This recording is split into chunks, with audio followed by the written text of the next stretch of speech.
ಎಲ್ಲರಿಗೂ ನಮಸ್ಕಾರ. ಆಷಾಢದಲ್ಲಿ ಈ ಮೂರೂ ಕೆಲಸ ಮಾಡಿದರೆ ಅದೃಷ್ಟವೇ ನಿಮ್ಮ ಬೆನ್ನಿಗೆ ನಿಲ್ಲುತ್ತದೆ.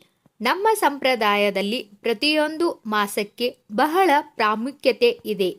ಒಂದೊಂದು ಮಾಸಗಳ ಹಿಂದೆ ಒಂದೊಂದು ವಿಭಿನ್ನವಾದ ಅರ್ಥಗಳಿವೆ. ಇನ್ನು ಈ ಮಾಸಗಳಲ್ಲಿ ಹೆಚ್ಚು ಪ್ರಾಮುಖ್ಯತೆ ಹೊಂದಿರುವ ಒಂದು ಮಾಸ ಎಂದರೆ ಅದು ಆಷಾಢ.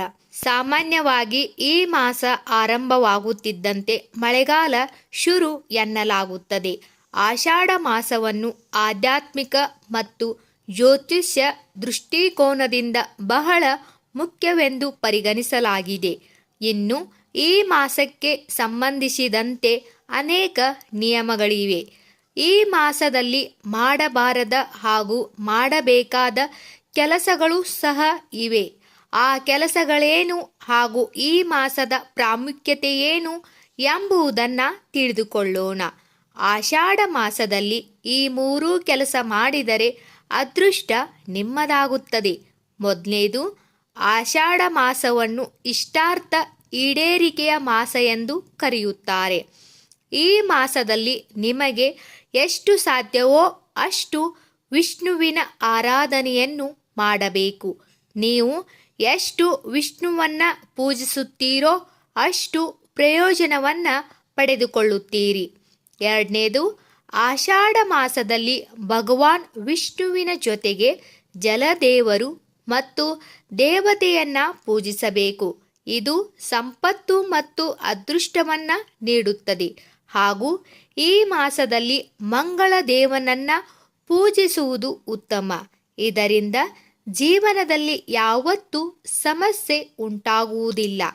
ಮೂರನೇದು, ಆಷಾಢ ಮಾಸದಲ್ಲಿ ದುರ್ಗಾದೇವಿಯನ್ನು ಪೂಜಿಸುವುದು ಕೂಡ ಅತ್ಯಂತ ಶುಭಕರವಾಗಿರುತ್ತದೆ. ಈ ಸಮಯದಲ್ಲಿ ನಾವು ಮಾಡುವ ದುರ್ಗಾದೇವಿಯ ಪೂಜೆಯು ನಮಗೆ ಮಂಗಳಕರ ಹಾಗೂ ಶುಭ ಫಲವನ್ನು ಕರುಣಿಸುತ್ತದೆ ಎನ್ನುವುದು ನಂಬಿಕೆ.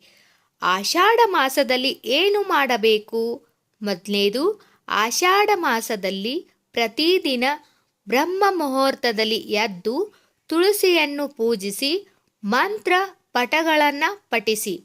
ಎರಡನೇದು, ಓಂ ನಮೋ ಭಗವತೆ ವಾಸುದೇವಾಯ, ಓಂ ನಮಃ ಶಿವಾಯ, ಓಂ ರಾಮದೂತಾಯ ನಮಃ, ಓಂ ಕ್ರೀಂ ಕೃಷ್ಣಾಯ ನಮಃ ಮತ್ತು ಓಂ ರಾಮಾಯ ನಮಃ ಎಂಬ ಮಂತ್ರಗಳನ್ನು ಪಠಿಸಿ. ಮೂರನೇದು, ಪ್ರತಿದಿನ ಸೂರ್ಯ ದೇವರಿಗೆ ಅರ್ಘ್ಯವನ್ನು ಅರ್ಪಿಸಿ ಮತ್ತು ಆದಿತ್ಯ ಹೃದಯ ಸ್ತೋತ್ರವನ್ನು ಪಠಿಸಿ. ನಾಲ್ಕನೇದು, ಆಷಾಢ ಮಾಸದಲ್ಲಿ ವಿಷ್ಣು ತಾಯಿ ಲಕ್ಷ್ಮಿ, ಶಿವ ತಾಯಿ ಪಾರ್ವತಿ ಮತ್ತು ಸೂರ್ಯ ದೇವರನ್ನು ಪೂಜಿಸುವ ಸಂಪ್ರದಾಯವಿದೆ. ಐದನೇದು, ಆಷಾಢ ಮಾಸದಲ್ಲಿ ದಾನ, ಯಾಗ, ಉಪವಾಸ, ದೇವತಾ ಆರಾಧನೆ ಮತ್ತು ಪಿತೃಗಳ ಪೂಜೆಯನ್ನು ಮಾಡುವುದರಿಂದ ಅದೃಷ್ಟವು ನಿಮಗೆ ಒಲವು ತೋರುತ್ತದೆ ಮತ್ತು ನೀವು ಸಕಲ ಸುಖಗಳನ್ನು ಪಡೆಯುತ್ತೀರಿ.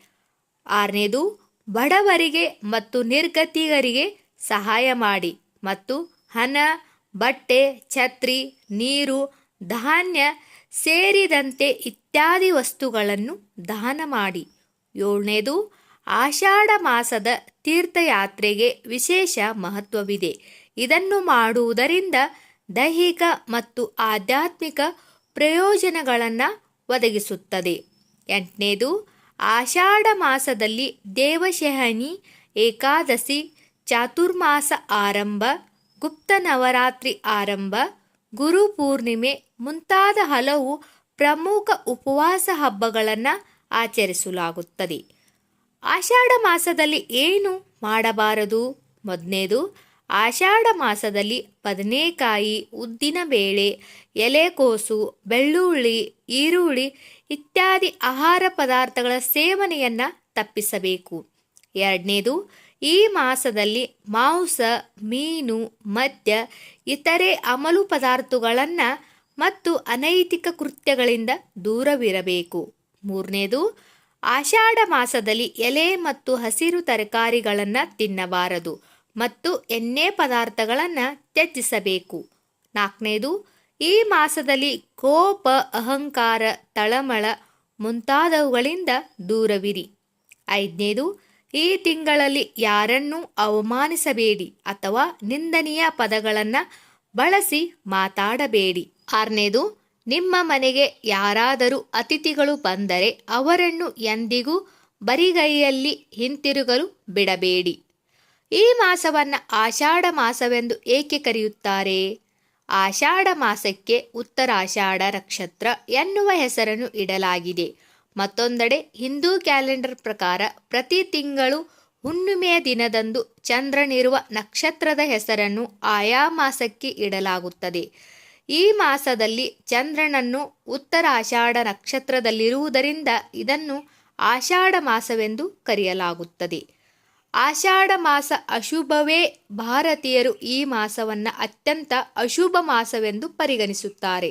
ಈ ಮಾಸದಲ್ಲಿ ಭಾರತೀಯರು ಶುಭ ಕಾರ್ಯವನ್ನಾಗಲಿ ಅತ್ತೆ ಸೊಸೆ ಒಂದೇ ಮನೆಯಲ್ಲಿ ಇರುವುದಾಗಲಿ ಮಾಡುವುದು. ಇದರ ಹಿಂದಿನ ಕಾರಣವೇನು ಎಂಬುದನ್ನು ತಿಳಿದುಕೊಳ್ಳೋಣ. ಮೊದಲನೇದು, ಆಷಾಢ ಮಾಸದಲ್ಲಿ ವಿಪರೀತ ಮಳೆಯಾಗುವ ಕಾರಣದಿಂದ ಮದುವೆಯಂತಹ ಶುಭ ಕಾರ್ಯಗಳನ್ನು ನಿಷೇಧಿಸಲಾಗುತ್ತದೆ. 2ನೇದು, ಆಷಾಢ ಮಾಸ ಮುಗಿದು ಹೊಸ ಮಾಸ ಆರಂಭವಾಗುವವರೆಗೂ ಈಗಷ್ಟೇ ಮದುವೆಯಾದ ಹೆಣ್ಣು ಮಗಳು ತನ್ನ ಪತಿ ಮನೆಯನ್ನು ತೊರೆದು ಅವರು ಮನೆಗೆ ಹೋಗುತ್ತಾಳೆ. ಇದಕ್ಕೆ ಅನೇಕ ಕಾರಣಗಳಿವೆ. ಗಂಡ ಹೆಂಡತಿ ಈ ಮಾಸದಲ್ಲಿ ಸೇರಿದರೆ ಅಶುಭವೆಂಬ. ಇನ್ನು ಅತ್ತೆ ಸೊಸೆಯರು ಈ ಮಾಸದಲ್ಲಿ ಒಂದೇ ಮನೆಯಲ್ಲಿದ್ದರೆ ಅವರಿಬ್ಬರ ನಡುವೆ ಮನಸ್ತಾಪ ಉಂಟಾಗುತ್ತದೆ ಎಂದು ಹೀಗೆ ಮಾಡುತ್ತಾರೆ.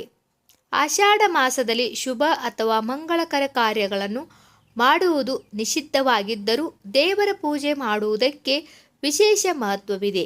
ಆಷಾಢ ಮಾಸದಲ್ಲಿ ನಾವು ದೇವರ ಪೂಜೆ ಮಾಡುವುದರಿಂದ ಅದು ನಮಗೆ ದುಪ್ಪಟ್ಟು ಲಾಭವನ್ನು ನೀಡುತ್ತದೆ ಎನ್ನುವ ನಂಬಿಕೆ ಇದೆ. ಈ ವಿಡಿಯೋದಲ್ಲಿರುವ ಎಲ್ಲ ಮಾಹಿತಿ ನಿಮಗೆ ಇಷ್ಟವಾದರೆ ದಯವಿಟ್ಟು ನಮ್ಮ ಚಾನಲ್ ಸಬ್ಸ್ಕ್ರೈಬ್ ಮಾಡಿ, ಹಾಗೆ ವಿಡಿಯೋಗೆ ಲೈಕ್ ಮಾಡಿ, ವಿಡಿಯೋನ ಶೇರ್ ಮಾಡಿ. ಎಲ್ಲರಿಗೂ ಧನ್ಯವಾದಗಳು.